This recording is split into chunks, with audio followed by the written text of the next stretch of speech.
Passar um pouquinho para vocês um curso que está acontecendo aqui. Nitrogênio, carbono, vamos ver lá como é que é. Dr. Milton Moura, criatividade. Nós vamos trabalhar só com um conceito, só com os conceitos, que vai expandir um pouco a nossa compreensão do que é a realidade. Até hoje nós aprendemos que a realidade, ela se apresenta a nós. Nós queremos ver como que nós temos uma participação ativa na formação dessa realidade. Formação física, inclusive.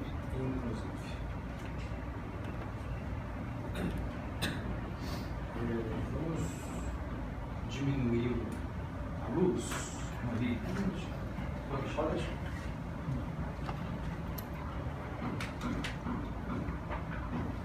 Aqui é para mostrar o tanto que o movimento do mundo quântico é muito rápido. Ele está aqui, está ali, não está mais, já deixou de estar. Não existe aquela trajetória clássica daquele modelo das órbitas do elétron em torno de um núcleo, simulando os planetas em torno do Sol. Esse modelo foi sendo desconstruído à medida que eles foram avançando na compreensão do que é essa matéria. E eles estão muito mais, essas partículas que formam a realidade, elas estão muito mais como um vir a ser. Elas são instáveis, são esquivas. Ela está aqui, não está mais, já está lá. É dinâmico. Não existe algo estacionado no mundo quântico.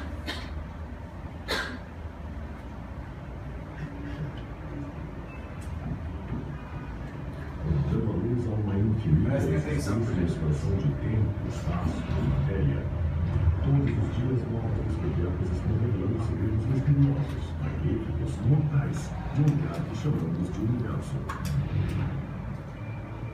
Enquanto tentam decifrar os mistérios do universo, os cientistas chegam a uma espantosa conclusão. Para entender o grande espaço, eles precisam estudar um espaço pequeno, a matéria microscópica que forma a base de todo o universo. Mas, ao recolher bilhões de vezes até o nível de átomos e partículas subatômicas, encontramos um mundo estranho e inexplorado. Quando descemos ao mundo microscópico, nós vemos que é realmente estranho. Chega a ser bizarro e inacreditável. A matéria desse universo é muito menor do que tudo que podemos ver com o microscópio. Mas foi apenas chave para o cosmos. Nós só podemos entender de onde viemos se entendermos esse louco micromundo. Então vamos partir para uma viagem fantástica por esse mundo inexplorado, conhecido como universo microscópico.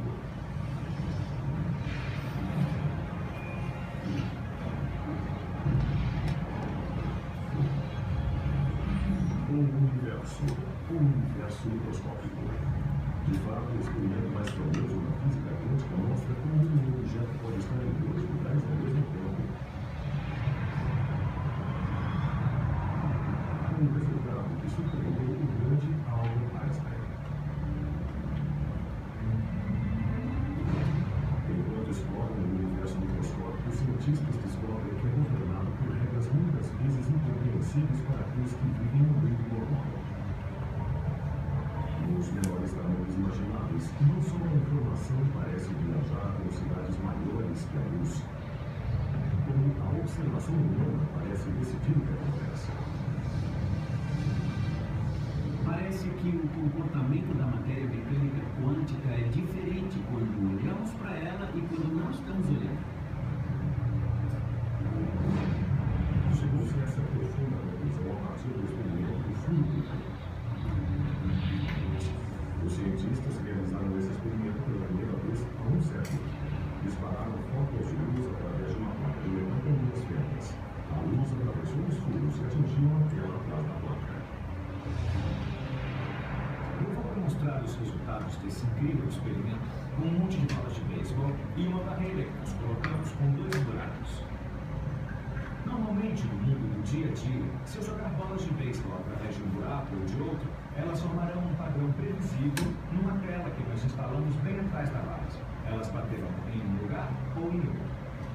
Agora, vamos fazer esse padrão com um monte de bolas de beisebol. usar esta máquina de lançar. Não vai a primeira. Vamos ver o que acontece.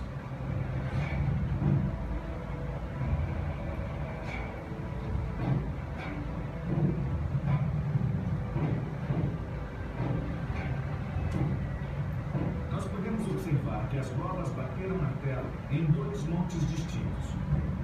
Uma linha direta a partir de cada um dos buracos. Isso é natural. É o que esperamos.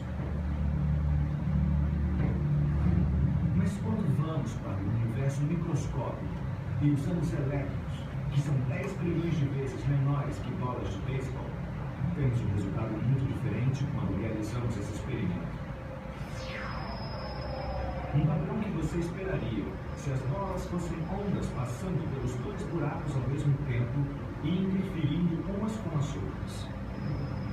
Geralmente nós pensamos que os elétrons são partículas. Então, como que eles podem exibir propriedades de ondas? Esses resultados eram desconcertantes. O elétron era uma partícula antes de ser lançado na tela, então formava um padrão na tela, como se esse único elétron tivesse passado pelos 2 buracos ao mesmo tempo. Uma partícula microscópica pode se clonar espontaneamente no meio do caminho. Após anos de estudo, os cientistas ainda não sabem exatamente como ocorre. Provavelmente, o mais mágico na física quântica é que um objeto pode estar em mais de um lugar ao mesmo tempo. Na verdade, pode sentir as 2 fendas e passar por elas e pela mecânica quântica, sentir a estrutura das 2 fendas no experimento. A maioria dos físicos concorda que a matemática é bem sólida e leva a soluções que são inegáveis e que podem ser confirmadas por medições experimentais. Mas exatamente o que acontece e como ainda é debatido. Ao tentar entender o incrível resultado experimental, os cientistas decidiram observar como os elétrons individuais se comportavam quando passavam pela fenda dupla. Exatamente como uma partícula podia passar pelos 2 buracos ao mesmo tempo. Os cientistas resolveram observar de perto o estranho comportamento desses elétrons ou outras partículas subatômicas ou até fótons de luz. Não importava, desde que fossem pequenos. Eles não apenas olharam onde batiam na tela. Eles também observaram o comportamento das partículas ao passarem pelos buracos. E aí viram algo incrível. Quando os cientistas estavam observando os buracos, os elétrons se comportavam como partículas e formavam um padrão igual ao das bolas de beisebol na tela. Mas quando os cientistas não estavam observando, os elétrons se comportavam como ondas. Formavam um padrão parecido com o padrão de interferência produzido por ondas numa tela. É muito estranho. O que você vê depende de você estar olhando ou não. Se estiver olhando, você vê o comportamento de partícula, como as bolas de beisebol. Se não estiver olhando, você vê um comportamento de onda. Mas não os 2 ao mesmo tempo. Isso era nada menos que assombroso. A observação parecia mudar a natureza das partículas subatômicas. Misteriosamente, quando não estamos olhando, as coisas são ondas. Quando estamos olhando, elas parecem partículas. Então, até um elétron que parece uma partícula tem propriedades de onda quando não estamos olhando. O fato de que, quando não olhamos, o elétron parece atravessar os 2 buracos. Mas quando olhamos, nós sempre vemos passar por um buraco ou pelo outro. É chamado de enigma quântico. Quando nossa decisão de observar algo muda como se algo age. Há uma explicação técnica. Para fazer uma observação, você precisa interagir com o sistema. Por exemplo, você precisa lançar luz nele, e a luz repercute e você observa. É assim que sabemos que uma bola de beisebol está aqui ou ali. A luz repercute nela. No caso das partículas macroscópicas, isso não os perturba muito. Mas no caso das partículas microscópicas, o ato da luz repercutir na partícula muda onde ela está e como está se movendo. Então, no universo microscópico, microscópio, onde fótons de luz têm cerca do mesmo tamanho que partículas subatômicas, os fótons têm um grande impacto quando iluminam as partículas para que possamos vê-las. Mas isso não responde à pergunta por que a luz simplesmente não muda a direção das partículas subatômicas. Por que a observação de fato muda a natureza do que está sendo observado? A resposta curta é não sabemos. Esse é o mistério fundamental da mecânica quântica, a razão que torna a mecânica quântica difícil. Misteriosamente, quando olhamos as coisas, vemos partículas, e quando não olhamos, as coisas são ondas. É algo que nós cientistas temos discutido apaixonadamente durante quase 100 anos e ainda não há consenso. Quando foram divulgados, há um século, esses resultados perturbaram a mente mais brilhante da ciência. Einstein disse: eu não acredito na física quântica porque acredito que a Lua está lá mesmo quando não estou olhando para ela. Einstein se referia, é claro, às implicações da teoria de que a Lua não está em nenhum lugar até ser observada. No entanto, as paradoxais conclusões do experimento da fenda dupla vão além. Recentemente, graças à tecnologia, os cientistas puderam realizar uma fascinante variação do teste. Seus resultados questionam nossa percepção do próprio tempo. Essa é uma versão high-tech do experimento da fenda dupla. Elétrons são lançados em direção a uma barreira com duas fendas. Mas os cientistas podem atrasar sua decisão de observarem os elétrons até depois de passarem pelos buracos, mas antes de baterem na Terra. É como se eu estivesse num campo de beisebol e uma bola fosse atirada em direção à barreira com os buracos. Mas meus olhos estão fechados, então ela atravessa e se comporta como uma onda. Mas aí, no último segundo antes de atingir a tela, eu abro os olhos e decido observá-la. Nesse momento, os elétrons, em essência, tornam-se partículas. E, aparentemente, sempre foram partículas desde que saíram do canhão de elétrons. Então, é como se eles voltassem no tempo antes de passarem pelos buracos e decidissem passar por um ou por outro. Não pelos dois, como fariam se estivessem se comportando como ondas. Isso é loucura. Esse é bonito, né? O que nossa escolha do que experimentar fazer determina o estado anterior do elétron. De um jeito ou de outro, nós tivemos uma influência nele, o que parece viagem no tempo. Os cientistas estão apenas começando a entender o que esses mistérios microscópicos significam para a viagem no tempo e a mudança do passado no nosso dia a dia. Mas uma coisa é clara. As regras que governam esse mundo subatômico indicam um universo que é tão misterioso quanto a ficção científica. De fato, a física quântica pode sugerir que a realidade é simplesmente um fruto da nossa imaginação.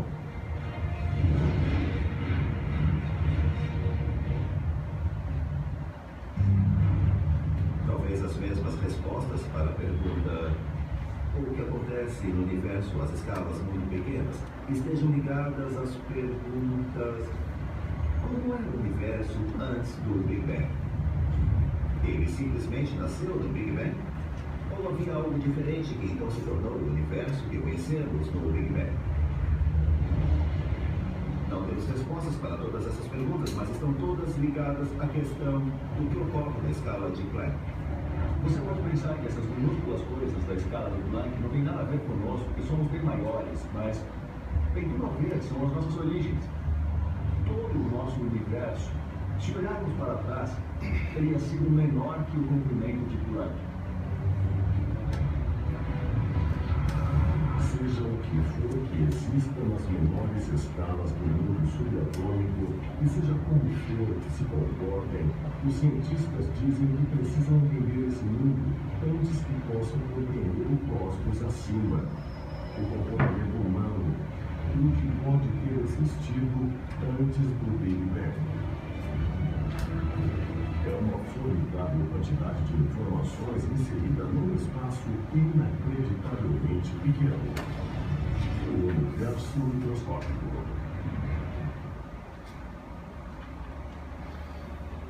Incrível, né? Vocês já tiveram acesso a essa experiência da fenda dupla? Foi idealizada por um médico, que era físico também. Ou seja, ele trouxe a participação do observador. Até então, a realidade dos experimentos era do experimentador estar afastado da experiência que eles estavam realizando. Eles sentavam e observavam e coletavam dados. Mas, na verdade, o cientista, o pesquisador, a experiência, ele está de tal forma envolvido com a experiência em si, que ela não existe sem uma observação, sem a intenção. Olha aqui a primeira palavrinha aparecendo. Intenção daquilo que ele quer observar. Quando eles não estão observando, não estão interferindo com o sistema, as partículas se comportam como partículas. Desculpa, a possível partícula se comporta como onda. A partir do momento em que eles querem observar por onde está passando, onde que eles estão interagindo para dar esse comportamento de onda, o fato deles intencionarem isso e criarem equipamentos para que isso aconteça, esse comportamento de onda sofre o colapso, que a gente fala de colapso da função de onda, que é o jargão dos físicos que lidam com isso, que é o grande enigma da física quântica. O que causa o colapso dessa função de onda? E nós nos adiantamos, como bons seguidores do Dr. Amit Goswami, de afirmar que tem que ter algo fora do sistema capaz de provocar o colapso dessa função de onda. E a única coisa fora do sistema é o observador, é a consciência. É algo fora daquele sistema capaz de observar seus pensamentos, suas emoções, lidam e interferem com todo esse potencial de possibilidades que nós temos à nossa disposição. Então nós trouxemos para nós novamente a poder de causa. Nós não somos mais vítimas daquilo, porque se é a minha observação que cria a realidade, se eu estou olhando, se eu estou pensando, se eu estou sentindo aquela realidade está sendo formada, algo precisa ser mudado. Eu tenho que começar a pensar naquilo que eu estou pensando. E nós não fazemos isso. E hoje aqui vocês vão ser treinados a pensar sobre o que vocês estão pensando. Isso chama-se metacognição, de pensar sobre o que pensa. Nós somos a única espécie capaz de fazer isso. E pouco fazemos isso. Ou eu estou enganado?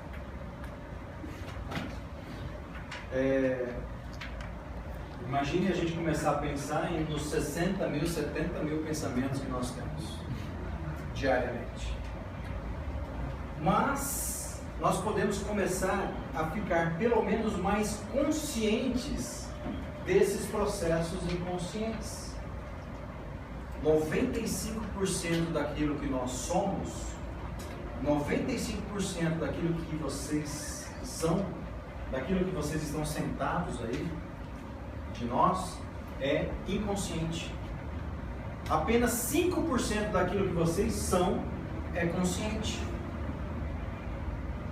Vocês não sabem quais são as reações químicas que estão acontecendo no corpo de vocês nesse exato momento. Vocês não estão sabendo o que o pâncreas está produzindo nesse exato momento. Existe uma inteligência por trás de tudo isso, capaz de coordenar todas essas funções biológicas. E elas não estão desconectadas com a sua mente consciente, que faz parte do mesmo ser. Os problemas começam a aparecer quando há uma dissonância entre o que a mente consciente começa a perceber e a linguagem da mente subconsciente. Quando começa a ter um choque, porque à medida que o tempo vai passando, nós vamos ensinando a nossa mente consciente. Nós nascemos totalmente inconscientes, 100% inconscientes. Nós somos uma única célula quando nós nascemos. E a partir dessa única célula, milhares de divisões celulares vão acontecendo, formando 70 trilhões de células, que nós somos uma complexidade enorme. E ainda bem que nós não temos que controlar isso de uma forma consciente. Né? Já pensou agora, olha, faz o pH subir 0,1, porque o meu pâncreas esqueceu de produzir ali uma insulina, então eu preciso colocar essa glicose para dentro da célula. Não tem, a gente não lembra nem o que comeu ontem à noite. Imagine coordenar todas essas funções. Né? O trabalho de que dá de energia. E se nós pudermos tornar consciente cada vez mais esses processos inconscientes, essa é a proposta da metacognição, da meditação. Tornar-se consciente. Tornar-se consciente com. Tornar-se familiar com alguma coisa. Essa é a proposta. Porque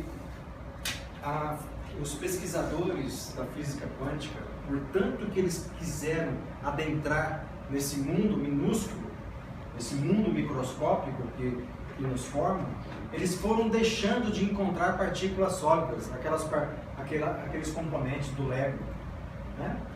Aquelas pecinhas de Lego, eles não encontraram essas pecinhas, esses bloquinhos de construção. Eles encontraram um campo onde ficam totalmente conectadas essas partículas que dá origem à matéria, esperando algo fora desse sistema para trazer o comando e formar a realidade, formar o colapso da função de onda, trazer da possibilidade à realidade. E as possibilidades nesse campo de interconexão, chamado campo quântico, desse espaço totalmente ainda desconhecido, é que nós vamos começar a trabalhar. Que nós temos que começar a nos apaixonar pelo desconhecido, de buscar novas possibilidades, de buscar novos pensamentos, de talvez buscar um sentimento diferente daqueles que nós estamos habituados e viciados em nosso organismo. Nós somos viciados em nossas emoções e nós vamos provar por que nós somos viciados. E o que torna difícil a mudança, a transformação.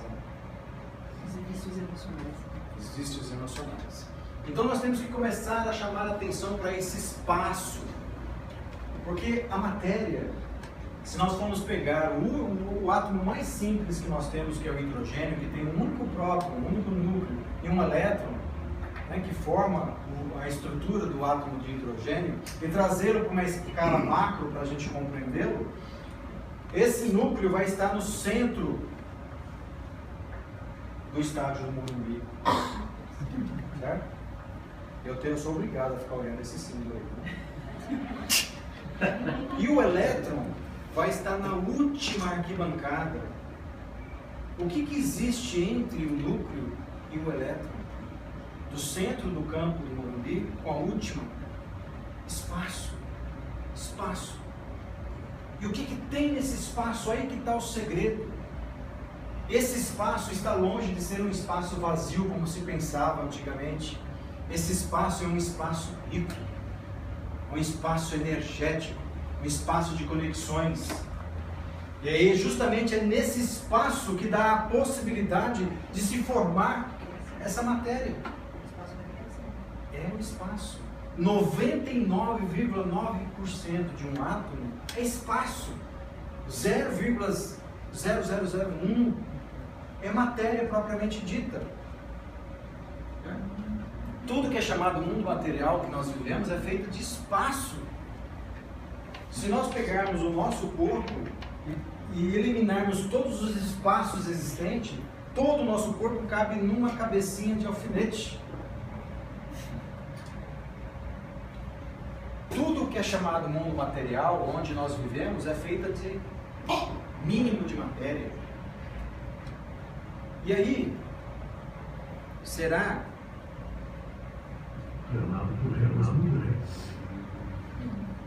que cabe eu dizer que eu sou muito mais nada do que algo? Não é irônico a gente manter a nossa atenção em 0,0001 da realidade que é material? Será que a gente não está esquecendo alguma coisa? Nós estamos esquecendo 99,9% da realidade. Então a gente tentar compreender esse espaço, e vocês vão observar que durante a meditação eu vou frisar muito esse termo espaço. Espaço. Que é onde nós estamos. Se nós pudermos colocar algo como realmente o que conecta todas as pessoas ou todas as coisas, esse algo chama-se espaço. Que antigamente nós aprendíamos na escola de que o espaço é algo que separa dois corpos. Dois corpos são separados pelo espaço. Não! É justamente esse espaço que nos conecta a todos. Se nós quisermos buscar um elo de conexão entre todos, é justamente nesse espaço, porque o espaço que está permeando as células de vocês é o mesmo espaço que está permeando as minhas células. Então tem algo que nos conecta. O problema é que na nossa percepção da realidade, nós nos enxergamos separados. Mas na nossa essência, nós somos conectados. E essa separação é que está causando toda essa celeuma que o mundo está vivendo.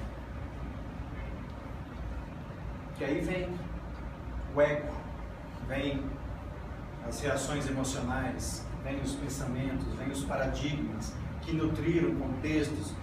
Como é que eles enxergam esses arquétipos do amor, da justiça? Como é que é a justiça?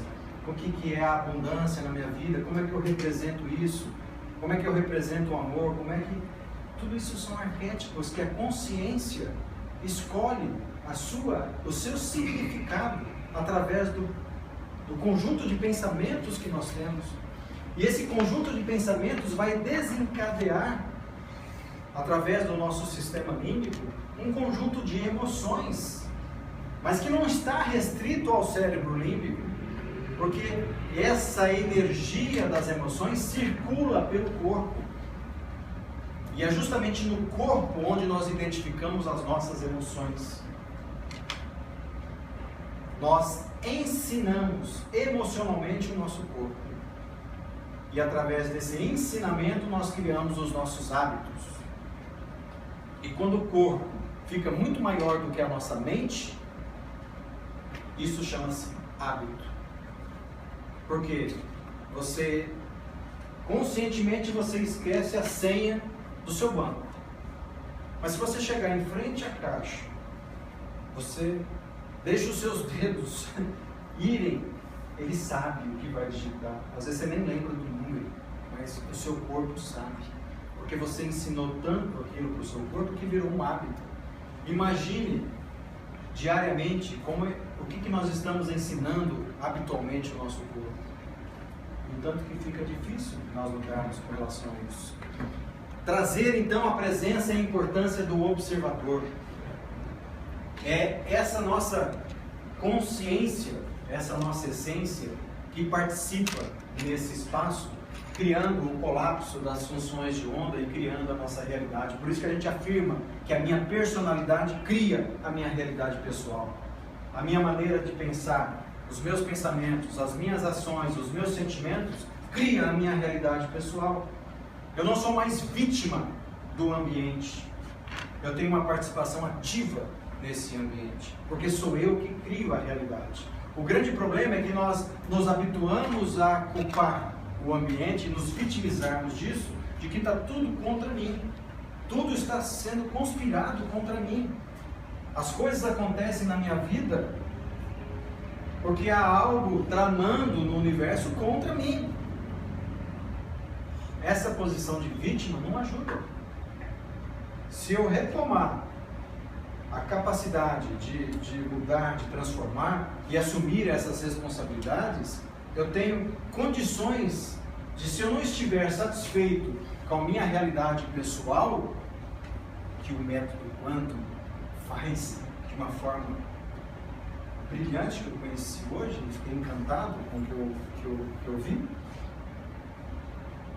traz a possibilidade de a gente interferir, de trazer consciência nos processos inconscientes.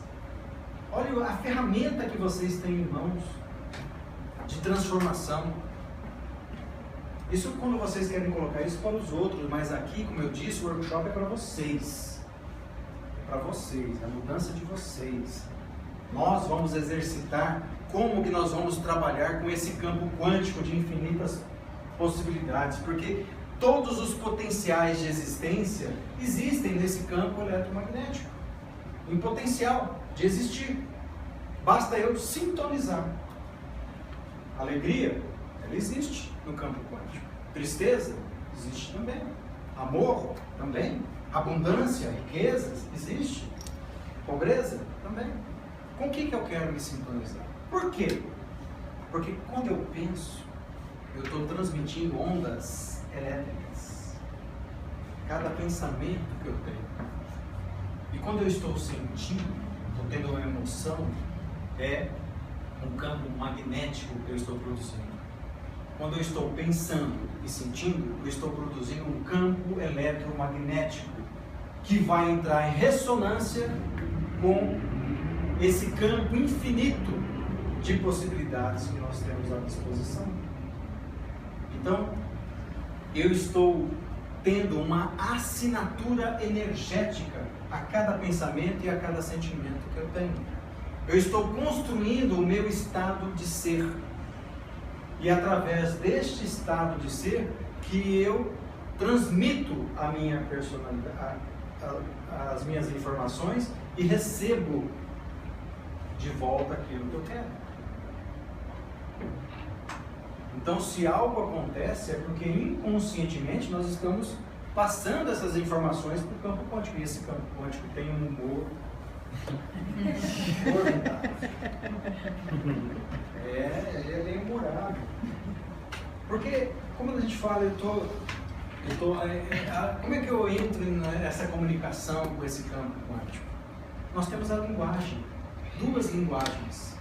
A linguagem do cérebro, que é o pensamento, e a linguagem do corpo, que é o sentimento. Porque quando eu crio esse estado de ser, o ciclo, nós vamos ver isso exaustivamente, com vídeos, com diagramas, com tudo, como é que isso acontece. Eu crio um ciclo entre o pensar e o sentir. Inicialmente eu vou sentir aquilo que eu estou pensando, e depois eu vou pensar naquilo que eu estou sentindo. E esse ciclo vai se repetindo N vezes na vida. Eu sinto o que eu estou pensando, eu penso o que eu estou sentindo e eu estou transmitindo. É a minha assinatura energética. E o campo quântico vai responder. Se eu estou, campo quântico de infinitas possibilidades. Estou eu aqui transmitindo sofrimento. Eu gosto de sofrer. É bom sofrer. Estou transmitindo culpa. Eu estou transmitindo... Eu conheço pessoas que gostam de sofrer. Se você leu aquele DVD que eu dei para você de autoestima, não li nada. Vamos sair hoje, vamos passear, vamos ver um show, não, deixa pra mim. Hoje não, hoje quero. Nada do que você faça tira ela daquele estado de ser. E ela se acha vítima das coisas que acontecem. E o campo quântico responde como? Fornecendo mais sofrimento para ela. Porque mentalmente ela está ensinando as células do seu corpo a sofrerem. Ela está produzindo receptores em suas células capazes de conectar com substâncias específicas do nosso corpo que vão gerar sofrimento. Então, o campo quântico vai lá de uma forma surpreendente esse é um vício, for mostrar uma circunstância que vai gerar mais sofrimento e de uma forma inesperada que acontece em nossas vidas.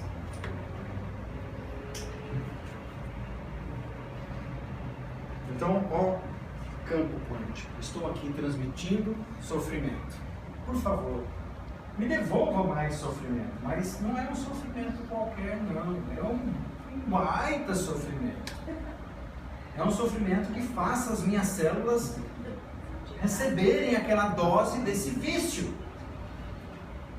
Não é assim que nós ficamos viciados? Em qualquer substância externa ao nosso corpo, seja ela qual for?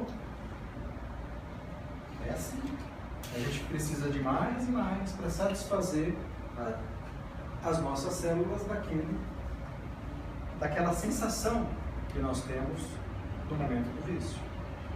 E a gente vai entender isso depois, como que acontece. Isso funciona também para coragem, para o risco, para alegria, para qualquer coisa? Qualquer coisa. Todos os potenciais existem no campo quântico de infinitas possibilidades.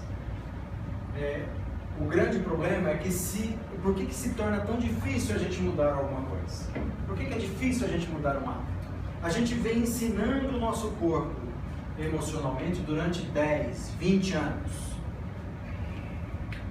Preparando toda a biologia para receber aquela informação.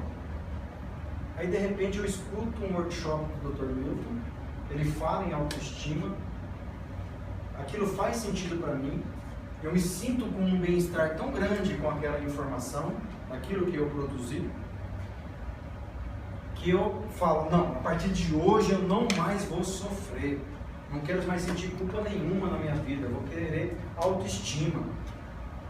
Passado 2 horas que acabou o workshop, logo nem tanto tempo assim, começa um blá blá blá interno dessa mente subconsciente criando uma reverberação interna de pensamentos. Ele pode não estar tão certo assim, eu me senti tão mal, assim, eu estou me sentindo desconfortável. Ele pode não estar tão certo, é bom sofrer de vez em quando, é preciso sofrer. A partir do momento que você se dê ouvidos a isso, você volta ao habitual, volta a ser o eu que você sempre foi. Os vícios emocionais. Os vícios emocionais. Te sustenta, né? Exatamente, porque é familiar, você se conhece, é previsível, é o seu passado vindo para o presente. Porque a autoestima está no futuro e você não conhece. Você não se conhece sendo feliz. Você não se conhece com autoestima. Você não se conhece com elevadas emoções. Eu me conheço sofrendo, nesse exemplo que nós estamos dando aqui. Porque eu estou habituado dessa maneira, eu estou familiarizado com isso. Porque todos aqueles que engrenam, que colocam o pezinho no rio da transformação, que querem realmente uma modificação, vão se sentir desconfortáveis.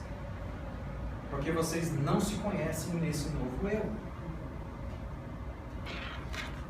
E aqui que está o colapso da função de onda, só para... Existe o campo de que o elétron pode estar em qualquer lugar. Você observou, de todas as infinitas possibilidades que existiam, foi aquela que você escolheu. Doutor, olha só, assim, tem um monte de coisa interessante que você está falando, que eu estou tentando pegar algumas coisas aqui, até depois para a gente conseguir recapitular. Assim, eu não sou estudioso formal de física quântica, mas é um assunto que nos interessa bastante aqui na Quanto. E essa questão da metacognição, de pensar no que eu estou sentindo, até a página 2 parece algo que todo mundo faz, mas na prática parece que a gente é um pouco refém dos sentimentos, né? A gente consegue pensar no que eu estou sentindo, mas eu não consigo, a partir desse pensamento, sair desse local de onde eu só sinto, para um local onde essa consciência, através de pensar sobre isso, pode me levar para outro lugar ou perceber e sentir de uma maneira diferente. Né? Então, parece que é uma dificuldade muito grande esse pensamento, ele sobrepor ao sentimento, né? Será que é um pouco disso que você falou, a gente está tão suscetível ao que a gente sente e parece que aquilo toma uma proporção tão grande dentro da gente que a parte consciente de todo esse processo, ela fica um pouco refém do que eu estou sentindo, né? E aí eu vejo o grande desafio exatamente esse, como eu vou parar de ser refém das minhas emoções e começar a pensar sobre o que eu sinto e a partir daí mudar o que eu estou sentindo. É isso, né? Marcos. É isso. Tá? E você, no exercício que nós vamos fazer aqui hoje, é justamente isso. De a gente tentar fazer com que estabelecer, porque a nossa mente subconsciente, o nosso hábito está grande. O meu sentir, as minhas reações emocionais, os meus vícios emocionais estão grandes. E o meu pequenininho, dos 5% que eu tenho de consciente, não consegue modificar. Porque existem informações sorrateiras do nosso corpo em relação ao hipotálamo. Como esse daqui o hipotálamo é um termostato, eu estou falando de informações químicas, tá? Eu vou explicar o porquê. Quando eu penso e eu desencadeio, através daquele teor de pensamento, eu desencadeio através de influenciação do meu sistema límbico, eu crio ali neuropeptídeos, tá? Esses neuropeptídeos vão estimular centros hormonais específicos. Esses hormônios cairão na corrente sanguínea, percorrerão todo o meu corpo, com aquela informação daquilo que eu pensei. O cérebro está monitorando o corpo internamente. Durante 20 anos você está habituado a sentir do jeito que você está sentindo. De repente você fala conscientemente que você não quer mais aquilo. Você manda até uma informação, tem aquele bem-estar. Mas aí o termostato funciona assim. O que está acontecendo aí em cima? Eu trabalhei o seu corpo, eu preparei o corpo durante 20 anos para sentir culpa, e você agora vem falando de autoestima. Não, para com isso. Manda mais culpa lá para baixo, que o pessoal lá está querendo. É mais ou menos essa a linguagem química que acontece no nosso corpo. Por isso que é difícil, mas não é impossível de modificar. E não vai ser assim um exercício de 5 minutos, como eu falei, é uma persistência, um trabalho, um treinamento. A meditação, nós aqui no Ocidente, nós estamos habituados a esse processo de sentar, fechar os olhos, imaginar, criar novas conexões. É o que nós vamos fazer aqui hoje. E isso é o trabalho, é o empenho que nós temos. O fato de nós já termos a consciência de processos que eram inconscientes já é um bom caminho. Já é assim, só esse o fato, às vezes, já é o suficiente para dar aquele insight na pessoa e ele modificar a sua vida. O que eu percebi, o método Quantum pode fazer isso muito bem. Mas, se você fornecer mais ferramentas aqui, porque às vezes a coisa está tão sólida que fica difícil. E se você não está observando, o elétron desaparece novamente. Por isso que a gente não precisa ficar assim, a minha culpa, o meu sofrimento, isso é um potencial que está ali dentro de você. Deixa ir. Às vezes a gente não deixa ir, a gente não deixa o passado ir embora. A gente opa, vem cá. E às vezes o processo é inconsciente. Mas a partir do momento que você começa a perceber, jogar luz nesse inconsciente, e existe essa figurinha de Esker, que eu adoro, todos já viram, né? Aqui só tem duas possibilidades. Ou eu vejo a minha sogra, a véia. Vocês vão ver aqui que eu adoro o exemplo da sogra, mas eu amo a minha sogra, mas apenas para exemplificar, para vocês entenderem. E às vezes eu não preciso de esforço algum para enxergar a minha esposa bonitinha aqui no perfil. Todos conseguem ver? Só a menina de chapeuzinho. Só a menina de chapeuzinho. A véia, você não está vendo? Muda a sua perspectiva. Quer ver? Na orelha da menina está o zóio da velha. O narizinho dela é a verruga do nariz da velha. Aí, você fez esforço? Olha, a verruga eu não tinha visto, doutor. Ou seja, aqui, ó, num simples exemplo de duas possibilidades, nós apenas mudando a perspectiva, a gente consegue escolher entre uma e outra. É assim que acontece no campo quântico. Existem infinitas possibilidades. Muda. Já que nós somos o ativo na história, nós podemos mudar. Doutor, uma vez eu fui num seminário e em cima dessa figura, o que eles fizeram? Como era muita gente, ele pediu para metade das pessoas fecharem os olhos, né? E aí ele colocou a figura assim, era muito só a mulher, só tinha ela. Isso, eu já vi essa. Aí ele tirou a figura e pediu para inverter. Né? Quem abre o olho fecha, inverte. E aí colocou só a velha. E aí a hora que coloca a figura, não tem jeito, quem viu a velha só vê a velha. E a outra só vê a esposa. E acho que isso vai muito de acordo com o que você falou, né? Você já vem com os seus preconceitos, com as suas verdades, com os seus paradigmas, né? Aquilo que está nutrindo os seus significados. Quais são os contextos da sua vida que está nutrindo o seu significado? Contextos é essas historinhas que o amor conta, que a justiça conta, que a abundância conta, que a verdade conta, que a beleza conta, que a bondade conta. Está sempre presente na história da humanidade. A gente só vê o que quer. A gente vê aquilo que a gente quer dar significado. Na verdade, a nossa tendência, ela é puxar mais para aquilo que é ruim, né? A mente da gente, ela não consegue assimilar aquilo que é bom. É muito mais fácil se assimilar aquilo que é ruim, aquilo que a gente fez. Isso tem uma explicação neurocientífica. Nós somos muito mais velcro para emoções negativas e mais teflon para emoções positivas. Nós precisamos, para cada ato, para cada experiência negativa que eu tenho, para anular aquilo, eu preciso de 10 outras positivas. Olha só.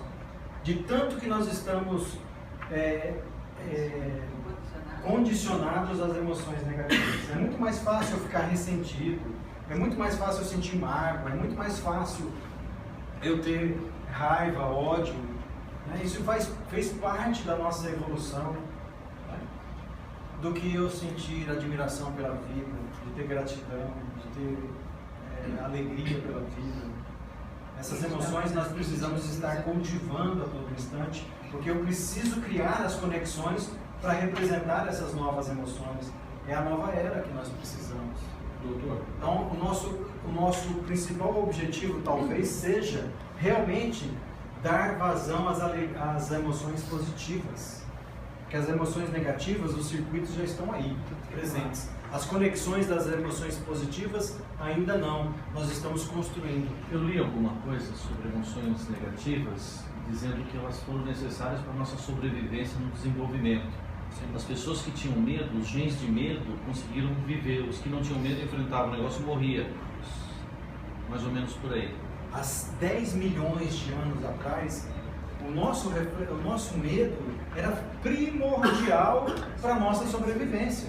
Se tivesse ali um arbusto movimentando e eu entender, não, isso aí é um ventinho que está ali e era um predador escondido, acabou. Então eu precisava ter medo, eu precisava, deixa eu correr, que é o predador. Agora, isso foi adaptativo há 10 milhões de anos atrás. Não preciso mais hoje. Eu não preciso hoje. Eu não preciso me comportar como se tivesse um leão do meu lado, a todo instante. Mas tem o imposto de renda. Pensou eu, mas você fez eu lembrar de coisa ruim. Estava indo tão bem. Isso. Olha como o tempo passa demais. Já chegamos. Vamos fazer o nosso break e a gente volta daqui.